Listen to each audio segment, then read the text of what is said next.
ಅವಧಿ 1 ಶುಭಾಶಯ ವಿನಿಮಯ ಮತ್ತು ಮಾತುಕತೆ. ಮಕ್ಕಳನ್ನು ವೃತ್ತಾಕಾರದಲ್ಲಿ ನಿಲ್ಲಿಸಿ ಗುಡ್ ಮಾರ್ನಿಂಗ್ ಮಕ್ಕಳೇ, ಹೇಗಿದ್ದೀರಿ ಎಂದು ಕೇಳಬೇಕು. ಮಕ್ಕಳು ಗುಡ್ ಮಾರ್ನಿಂಗ್ ಟೀಚರ್, ನಾವು ಚೆನ್ನಾಗಿದ್ದೇವೆ, ಧನ್ಯವಾದಗಳು ಎಂದು ಹೇಳಬೇಕು. ಮಕ್ಕಳನ್ನು ವೃತ್ತದಲ್ಲಿ ಕೂರಿಸಿ ಚಪ್ಪಾಳೆಯನ್ನು ಪರಿಚಯಿಸಿ ತಾಳಬದ್ಧವಾಗಿ ಚಪ್ಪಾಳೆ ತಟ್ಟುವುದನ್ನು ರೂಢಿಸಬೇಕು. ಕೆಲವು ಬಾರಿ ಪುನರಾವರ್ತಿಸಿ ನಂತರ ನಿಧಾನವಾಗಿ ಮಕ್ಕಳು ನಮ್ಮೊಂದಿಗೆ ಮಾಡುವಂತೆ ಮಾಡಬೇಕು. ಅದೇ ಲಯದೊಂದಿಗೆ ಮಗು ತನ್ನ ಹೆಸರನ್ನು ನನ್ನ ಹೆಸರು ಸೃಷ್ಟಿ ಎಂದು ಹೇಳಬೇಕು. ಅವಧಿ 2 ನನ್ನ ಸಮಯ. ಮಕ್ಕಳು ತಾವು ನಿರ್ವಹಿಸಲಿಚ್ಛಿಸಿದ ಕಲಿಕಾ ಮೂಲೆಗಳಿಗೆ ಸಾಗಿ ಚಟುವಟಿಕೆಗಳನ್ನು ನಿರ್ವಹಿಸುವುದು. ಶಿಕ್ಷಕರು ಅನುಪಾಲನಾ ಸೂಚಿಯಂತೆ ಕಾರ್ಯನಿರ್ವಹಿಸುವುದು. ಅವಧಿ 3 ಬುನಾದಿ ಸಂಖ್ಯಾಜ್ಞಾನ. ವಸ್ತುವಿನ ಭೌತಿಕ ಲಕ್ಷಣಗಳನ್ನು ಆಧರಿಸಿ ಹೋಲಿಕೆ ಮಾಡಿ ಅದಕ್ಕೆ ಅನುಗುಣವಾಗಿ ವಸ್ತುಗಳನ್ನು ಗುಂಪುಗಳಾಗಿ ವಿಂಗಡಿಸಿ ಅವುಗಳ ವ್ಯತ್ಯಾಸಗಳನ್ನು ಗಮನಿಸುವುದು. ಉದಾಹರಣೆಗೆ, ವಿವಿಧ ತರಹದ ಬ್ಲಾಕ್ಗಳು, ಗುಂಡಿಗಳು, ಗೋಲಿಗಳು, ಬೀಜಗಳು, ರಿಂಗ್ಸ್, ಆಟಿಕೆಗಳು ಇವುಗಳನ್ನು ಆಕಾರ, ಗಾತ್ರ, ಬಣ್ಣ ಆಧಾರದ ಮೇಲೆ ಗುಂಪುಗಳಾಗಿ ವಿಂಗಡಿಸುವುದು. ಅವಧಿ 4 ಸೃಜನಶೀಲ ಕಲೆ. ಮಕ್ಕಳಿಗೆ ಕ್ಲೇ ಅಥವಾ ಕಲಸಿದ ಹಿಟ್ಟನ್ನು ನೀಡಿ ಅದರೊಂದಿಗೆ ತಮ್ಮ ಆಯ್ಕೆಯ ಮಾದರಿಗಳನ್ನು ಮಾಡಲು ಹೇಳುವುದು. ಹಬ್ಬಗಳಿಗೆ ಸಂಬಂಧಿಸಿದಂತೆ ದೀಪ ಇತ್ಯಾದಿ ಮಾದರಿಗಳನ್ನು ಮಾಡಲು ಹೇಳಿ ನಂತರ ಬಣ್ಣ ತುಂಬಲು ಹೇಳುವುದು. ಮಕ್ಕಳು ಕ್ಲೇ ಅಥವಾ ಹಿಟ್ಟಿನಲ್ಲಿ ಮಾದರಿಗಳನ್ನು ತಯಾರಿಸುವಾಗ ಸುಗಮಕಾರರು ಗಮನಿಸುತ್ತಿರಬೇಕು. ಚಟುವಟಿಕೆ ಮುಗಿದ ಮೇಲೆ ಮಕ್ಕಳು ತಯಾರಿಸಿದ ಮಾದರಿಯನ್ನು ವಿವರಿಸಲು ಹೇಳುವುದು. ಸುಗಮಕಾರರು ಮಕ್ಕಳಿಗೆ ವಿವಿಧ ಮಾದರಿಗಳನ್ನು ತಯಾರಿಸಲು ಸಣ್ಣ, ಮೊಂಡಾದ ಪ್ಲಾಸ್ಟಿಕ್ ಚಾಕು, ಅಚ್ಚುಗಳು ಮತ್ತು ರೋಲಿಂಗ್ ಪಿನ್ನುಗಳು ಅಥವಾ ಮರದ ಚಿಗುರುಗಳು, ಹೂಗಳು, ಬಣ್ಣ ಮುಂತಾದ ಇತರ ಪರಿಕರಗಳನ್ನು ಒದಗಿಸಬಹುದು.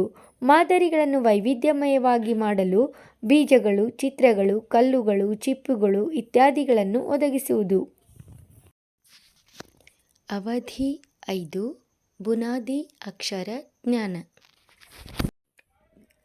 ಮಕ್ಕಳನ್ನು ವೃತ್ತಾಕಾರದಲ್ಲಿ ಕೂರಿಸುವುದು, ಹೌದು ಇಲ್ಲ ಎನ್ನುವ ಪ್ರಶ್ನೆಗಳನ್ನು ಕೇಳುವುದರ ಮೂಲಕ ಊಹಿಸಿದ ಪದವನ್ನು ಕಂಡುಹಿಡಿಯುವುದು ಹೇಗೆ ಎನ್ನುವುದನ್ನು ತೋರಿಸಿಕೊಡುವುದು. ಉದಾಹರಣೆಗೆ, ಮಕ್ಕಳಿಗೆ ಊಹೆ ಮಾಡಿ ಹೇಳುವಂತೆ ಪ್ರೇರೇಪಿಸುವುದು. ಇದು ಮಾವಿನ ಹಣ್ಣು ಎಂದು ಊಹಿಸುವುದು. ಈ ರೀತಿಯ ಪ್ರಶ್ನೆಗಳನ್ನು ಕೇಳಲು ಪ್ರೇರೇಪಿಸುವುದು.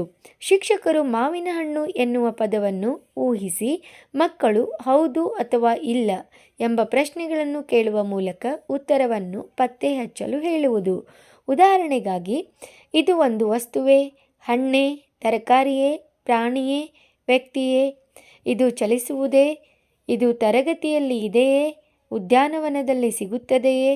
ಮಕ್ಕಳಿಗೆ ಈ ಚಟುವಟಿಕೆ ಪರಿಚಿತವಾದ ನಂತರ ಇದೇ ರೀತಿ ಸರಿಯಾದ ಉತ್ತರ ಊಹಿಸುವವರೆಗೂ ಪ್ರಶ್ನೆಗಳನ್ನು ಕೇಳಲು ಪ್ರೇರೇಪಿಸುವುದು. ಮಕ್ಕಳಿಗೆ ಪರಿಚಿತವಿರುವ ಹಾಡು ಮತ್ತು ಶಿಶುಗೀತೆಗಳಿಗೆ ಸಂಬಂಧಿಸಿದ ಚಿತ್ರಗಳನ್ನು ಗುರುತಿಸುವುದು. ಹಾಡು ಅಥವಾ ಕಥೆಯಲ್ಲಿರುವ ವಿಶೇಷ ಪದಗಳನ್ನು ಗುರುತಿಸಿ ಹೇಳುವುದು. ಶಿಕ್ಷಕರು ಮಕ್ಕಳು ಗ್ರಹಿಸಿ ಹೇಳಿದ ಪದಗಳನ್ನು ಕಪ್ಪು ಹಲಗೆಯ ಮೇಲೆ ಬರೆಯುವುದು. ಆ ಪದಗಳ ಕುರಿತು ಚರ್ಚಿಸುವರು ಹಾಗೂ ಆಯಾ ಪರಿಚಿತ ಪದಗಳ ಆಧಾರದಲ್ಲಿ ಪದಜಾಲಗಳನ್ನು ಕಪ್ಪು ಹಲಗೆಯ ಅಥವಾ ಚಾರ್ಟುಗಳಲ್ಲಿ ಬರೆದು ಚರ್ಚಿಸುವರು. ಮಕ್ಕಳಿಗೆ ಹಾಳೆ, ಕ್ರೇಯಾನ್ಸ್ ಇನ್ನಿತರ ಸಾಮಗ್ರಿಗಳನ್ನು ನೀಡಿ ಉದ್ಯಾನವನದ ಚಿತ್ರ ನೋಡಿ ಅಥವಾ ಉದ್ಯಾನವನದಲ್ಲಿ ಈ ಹಿಂದಿನ ಅನುಭವದ ಮೇಲೆ ಮಕ್ಕಳು ಚಿತ್ರಗಳನ್ನು ಬರೆಯಲು ಮತ್ತು ಬಣ್ಣ ಹಚ್ಚಲು ಅವಕಾಶ ನೀಡುವುದು. ಮಕ್ಕಳಿಗೆ ವಿವಿಧ ಚಿತ್ರಗಳನ್ನು ರಚಿಸಲು ಅವಕಾಶ ನೀಡುವುದು. ತಮ್ಮ ಕಲ್ಪನೆಯಂತೆ ಚಿತ್ರ ರಚಿಸಲು ಹೇಳುವುದು. ಮಕ್ಕಳು ತಮ್ಮ ಇಷ್ಟದಂತೆ ಚಿತ್ರ ರಚಿಸಿ ಬಣ್ಣ ತುಂಬಲು ಹೇಳುವುದು. ಅವಧಿ 6 ಹೊರಾಂಗಣ ಆಟ. ಒಂದು ಮಗುವಿನ ಕಣ್ಣನ್ನು ಮುಚ್ಚಿ ಉಳಿದ ಮಕ್ಕಳಿಗೆ ಬಚ್ಚಿಟ್ಟುಕೊಳ್ಳಲು ಸೂಚಿಸುವುದು. ನಿಗದಿತ ಸಮಯದಲ್ಲಿ ಬಚ್ಚಿಕೊಂಡ ಮಕ್ಕಳನ್ನು ಹುಡುಕಲು ತಿಳಿಸುವುದು. ಕಣ್ಣು ಮುಚ್ಚಿಕೊಂಡ ಮಗು ಅಡಗಿಕೊಂಡ ಮಕ್ಕಳಲ್ಲಿ ಮೊದಲು ಯಾರು ಸಿಗುತ್ತಾರೋ ಅವರು ಈ ಆಟವನ್ನು ಮುಂದುವರಿಸುತ್ತಾರೆ. ಅವಧಿ 7 ಕಥಾ ಸಮಯ. ಶಿಕ್ಷಕರು ಕಥೆಯನ್ನು ಪುನರಾವಲೋಕನ ಮಾಡುವುದು. ಕಥೆಯ ನಿರೂಪಣೆಯನ್ನು ಮಾಡಲು 2 ಮತ್ತು 3ನೇ ತರಗತಿಯ ಮಕ್ಕಳಿಗೆ ಸಹಕರಿಸುವುದು. ಮಿಂಚುಪಟ್ಟಿಗಳನ್ನು ನೀಡಿ ಪಾತ್ರಗಳ ಸಂಭಾಷಣೆಯನ್ನು ಹೇಳಿಸುವುದು. ಮಕ್ಕಳು ತಪ್ಪಾಗಿ ಹೇಳಿದರೂ ಸಕಾರಾತ್ಮಕವಾಗಿ ಸ್ವೀಕರಿಸಿ ಆ ನಂತರ ಸರಿಪಡಿಸಿ ಕಥೆಯನ್ನು ಮುಂದುವರೆಸಲು ಹೇಳುವುದು. ಅವಧಿ 8 ಮತ್ತೆ ಸಿಗೋಣ. ಈ ದಿನ ನಿರ್ವಹಿಸಿದ ಚಟುವಟಿಕೆಗಳನ್ನು ಪುನರಾವರ್ತಿಸುವುದು. ಮಕ್ಕಳು ನಿರ್ವಹಿಸಿದ ಎಲ್ಲ ಚಟುವಟಿಕೆಗಳನ್ನು ಪೋಷಕರೊಂದಿಗೆ ಹಾಗೂ ಕುಟುಂಬದ ಸದಸ್ಯರೊಂದಿಗೆ ಹಂಚಿಕೊಳ್ಳಲು ಪ್ರೋತ್ಸಾಹಿಸುವುದು.